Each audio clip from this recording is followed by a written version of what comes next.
Hello everyone, welcome back to another FIFA 23 video. Today what I'm going to be bringing you is my reaction to FIFA 23's official EFL Team of the Season. It's fair to say this has caused a lot of controversy on social media and specifically Twitter because some of the selections that are in and players who have not been selected into this squad is absolutely ludicrous. Now I know at the end of the day it is only FIFA and it doesn't mean all too much, but I was really interested in coming back and playing FIFA with a Team of the Season Harry Lewis, a Team of the Season Andy Cook, see how we get on in FUT Champs, doing loads of challenges around these players, trying to pack them as well, get them first owner. And Andy Cook has not made the EFL Team of the Season. If you do go on to enjoy today's video, please make sure to drop a like on there for me. If you could try and hit 30 likes on today's video, that'd be massively appreciated. Subscribe if you're new as well. We are now on the road to 800 subscribers, so please make sure you are subscribed. If you haven't already, with that post notification bell on, it's free to do so and it does massively help out. Drop a comment in as well down in the comment section down below what your thoughts on the EFL Team of the Season are. Now, I assume a lot of people who watch these videos will come over from the main channel. If you don't know, I'm a Bradford City fan, so I think understandably you can understand why I'm so annoyed that Andy Cook is not in the Team of the Season. 31 goals. I think it's 7 assists, I want to say, 8 assists potentially. I think it's 8 assists actually. And he's not made the EFL Team of the Season yet. João Pedro, I think, has got 11 goals, 5 assists. He's somehow made the Team of the Season. Andy Cook has been one of two very, very important players, and they've, I would say, dual-handedly, you know how you say single-handedly, they've dual-handedly carried us into the position that we are. While we've had some other good players like Banks, Stubbs around them, without Andy Cook this season, we're probably in a relegation battle. Despite how good some other players have been, he's been absolutely imperative to our success this season. Whether that ends in playoffs or not, we'll obviously find that out tomorrow. And the fact this man's not in the Team of the Season is an absolute disgrace. Now, I don't know who picks the Team of the Season. Obviously, you have a League 1, League 2 and Championship Team of the Season. They go through it and pick all the players. Sam Hoskins and Cal Piagiani made the Team of the Season. Lawrence Vigouroux also made the Team of the Season, despite him not being in the top 3 players for Player of the Year, which doesn't make any sense to me. Aaron Collins at Bristol Rovers didn't make a didn't get into the EFL Team of the Season, but he won League 1 Player of the Year. It just seems absolutely ludicrous. Let's go over and have a look at it in a bit more detail then, as we can see the team here. So in total, they only went with 12 players in the end. Obviously, this is not the main Team of the Season. I think it's Prem Team of the Season that is out at the moment, but if you go through each individual player, Chuba Akpom obviously has to be in there. Since Michael Carrick has got in at Middlesbrough, he's been absolutely outstanding, scored a ridiculous amount of goals, so I have absolutely no complaints with that one. Josh Brownhill as well, to be fair, he's had a very, very good season at Burnley. His card as well looks absolutely outstanding, almost, if not potentially better than Martin Odegaard's Team of the Season, which again I just don't really understand from EA Sports. João Pedro, like I say, just over 10 goals, only 5 or 6 assists as well. I think the only reason why he's in there is because he's Brazilian and he might get a bit of chemistry. His card looks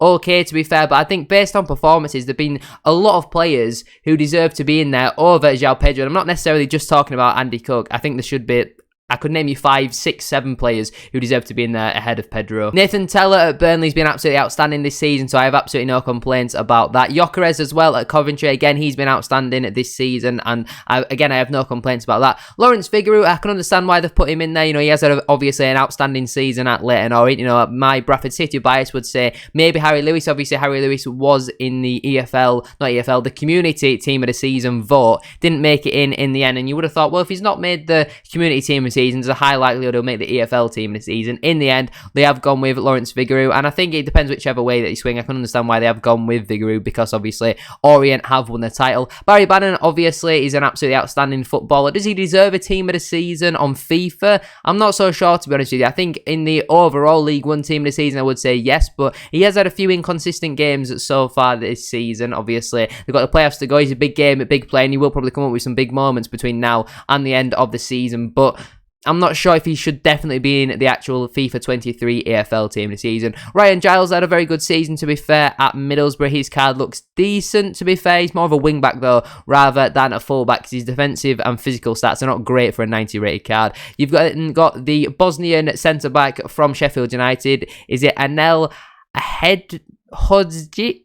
See, that's just so offensive. I can only apologise. But he's been brilliant at Sheffield United this season. I think out of all the positions that they need to improve, I think that if he's in the centre of defence next season, I don't think necessarily at centre half, in his specific position, is someone they need to improve on next season. I do think they do need to improve in a lot of positions if they are going up to the Premier League, but I don't think he needs to be one of them. He's been outstanding so far this season for Sheffield United. Jonathan Clark-Harris has been absolutely outstanding at Peterborough, so I cannot complain with that one. Even when Peterborough was struggling under Grant McCann, Clark-Harris, I thought, had an absolutely outstanding season overall, and since Darren Ferguson's come back in, he's got the best once again out of Clark-Harris, a proven goal scorer at League One level, and I think if Peterborough aren't in the Championship next season, if they don't go up through the playoffs, obviously, crazy at last day of the season today, which saw Peterborough sneak into the playoffs after not being in the playoffs all season. They beat Barnsley 2-0. Sheffield Wednesday beat Derby 1-0 as well. Controversial. I think it was a penalty, but maybe not a red card, which has cost Derby in the end. And I think Clark-Harris has been outstanding. He's been very imperative to Peterborough's success this season, along with players like Efron at Mason Clark, who I think has had an outstanding breakthrough season. Sam Hoskins, I mean,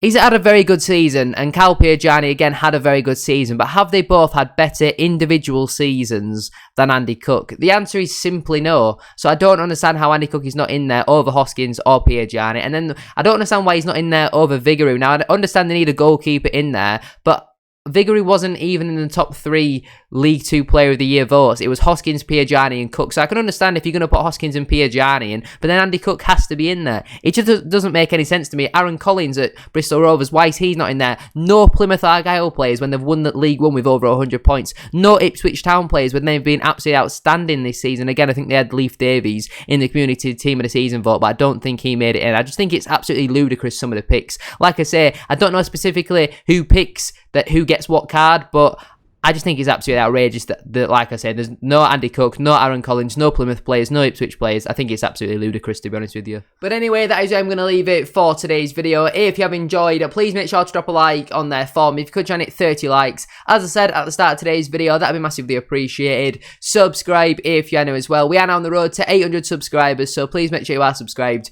If you haven't already, with that post notification bell on, it's free to do so and it does massively help out. Get your thoughts in as well down in the comment section down below. Are you equally as surprised as me to not see Andy Cook get a Team of the Season card on FIFA 23? He was robbed of League 2 Player of the Year. He's now been robbed of a FIFA 23 Team of the Season. It just makes me even less motivated to play the game. Now, we might end up going back to Football Manager. I'm still not really too sure where I want to take the content on this channel between now and the next FIFA Football Manager release. I'm not really too sure. We might get back on the FC Eindhoven save, but as of right now, not really enjoying Football Manager, not really enjoying FIFA, so I don't really know what's going to be coming over the next couple of weeks and months, so we'll have to wait and see. But thank you all very much for watching today's video. Your support, as always, is massively appreciated. Thank you all for watching. Have a great rest of your day, and I'll see you all very soon for another one.